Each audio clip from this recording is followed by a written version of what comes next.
ini saya akan mempresentasikan usulan tugas akhir saya yang berjudul Potensi molasses tebu sebagai bahan baku pembuatan bioetanol dengan variasi starter dan pH. Saya Taufik Yusuf Al-Husaini, F1C 014086. Adapun beberapa yang akan dibahas pada presentasi kali ini yaitu yang pertama pendahuluan, yang kedua tinjauan pustaka dan dasar teori, yang ketiga metode penelitian. Yang pertama latar belakang. Penyebaran virus corona COVID-19 terjadi begitu cepat. Tidak hanya di dunia, namun juga di Indonesia. Wabah pandemi COVID-19 ini merupakan wabah yang sangat serius yang harus dihadapi oleh masyarakat Indonesia.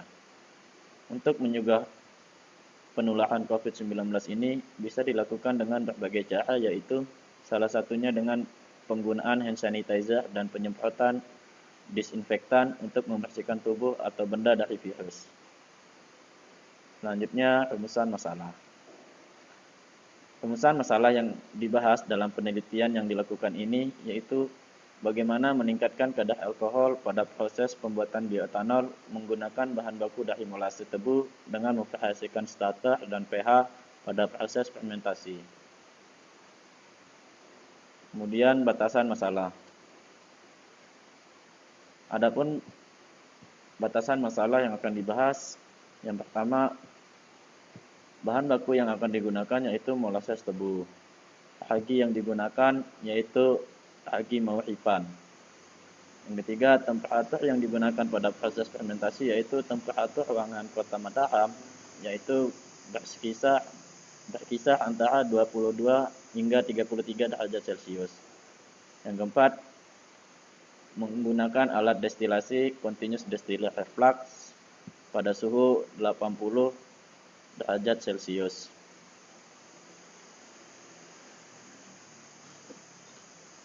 Selanjutnya, tujuan penelitian. Adapun tujuan dari penelitian ini yaitu untuk mengetahui pengaruh kadar alkohol dengan memvariasikan starter dan pH pada proses fermentasi agar menghasilkan kadar alkohol dan volume alkohol yang lebih optimal. Ya, adapun beberapa manfaat penelitian ini. Yang pertama, dengan adanya penelitian ini diharapkan dapat menambah wawasan dan ilmu pengetahuan tentang bioetanol. Yang kedua, dengan adanya penelitian ini diharapkan masyarakat bisa memanfaatkan molasses tebu sebagai bahan pembuatan hand sanitizer. Yang ketiga, dengan adanya penelitian ini dapat mengetahui proses dan langkah kerja pembuatan bioetanol. Tempat penelitian ini bertempat di Laboratorium Energi Baru Terbarukan atau EBT Fakultas Teknik Universitas Mataram. Ya, selanjutnya ke tinjauan pustaka.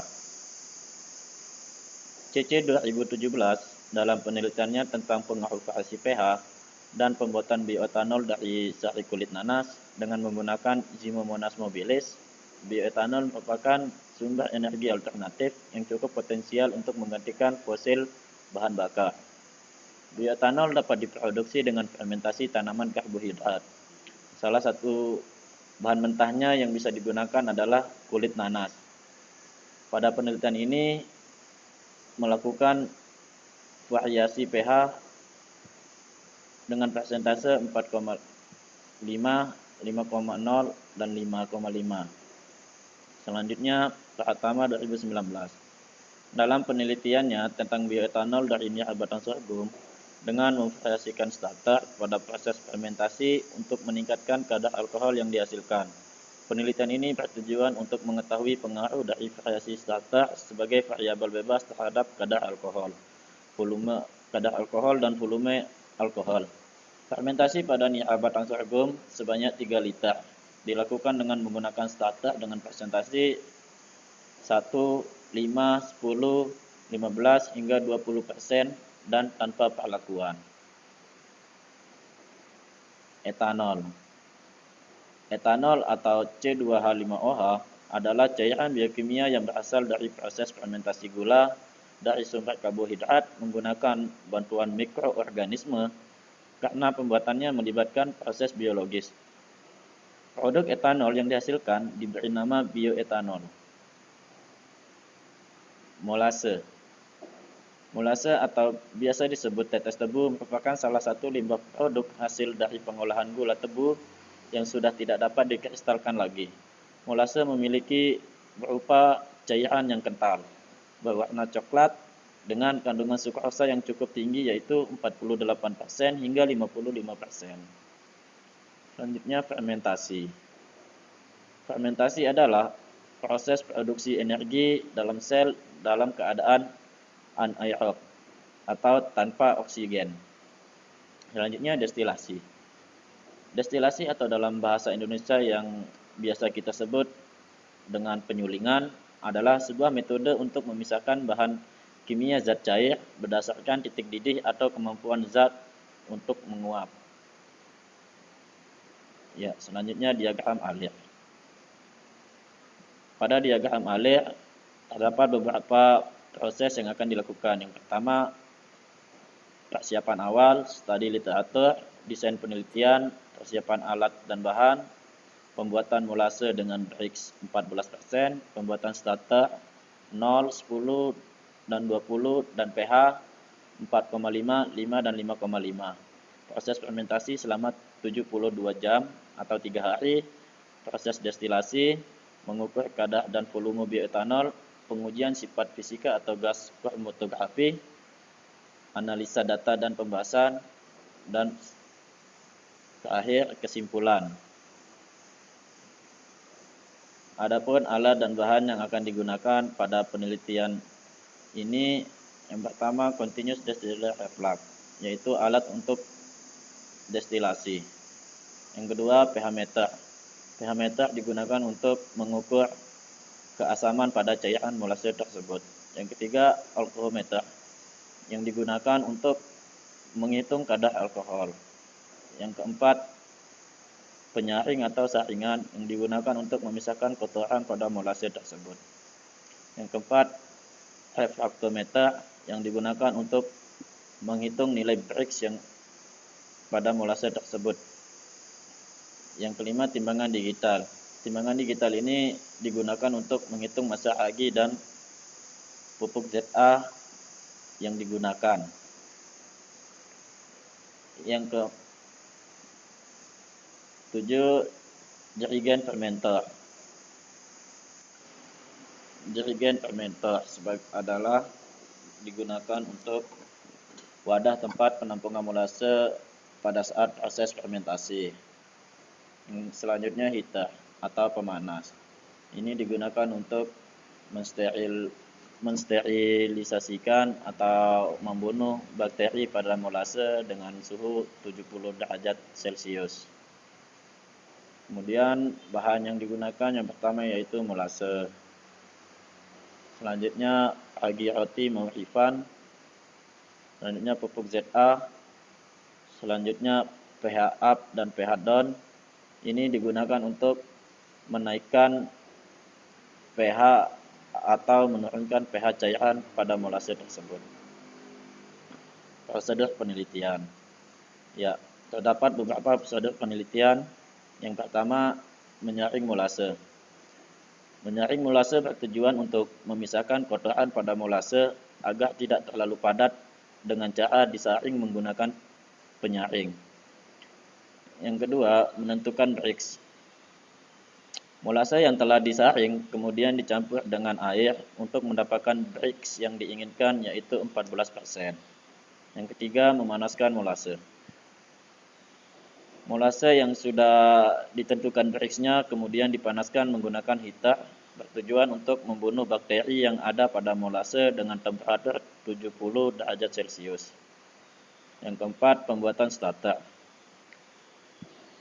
Setelah molase dipanaskan, selanjutnya ke pembuatan starter sebanyak 0, 10, dan 20% dari volume yang akan difermentasi. Kemudian ditambahkan pupuk ZA sebanyak 0,5% dari volume sampel. Kemudian menambahkan ragi sebanyak 0,5 dari volume total sampel. Setelah itu memasukkan starter ke dalam wadah yang telah disediakan, yaitu jerigen fermenter, dan diaduk hingga rata, kemudian dibiarkan dalam keadaan aerob atau terbuka selama 12 jam. Selanjutnya proses fermentasi.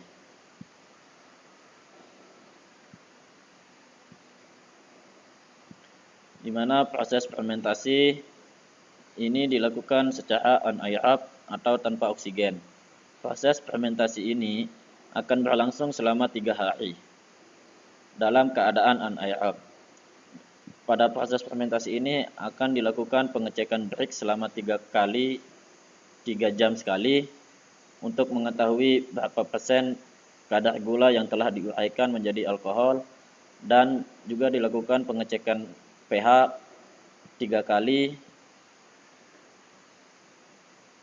di waktu pertama, pertengahan, dan terakhir. Selanjutnya destilasi.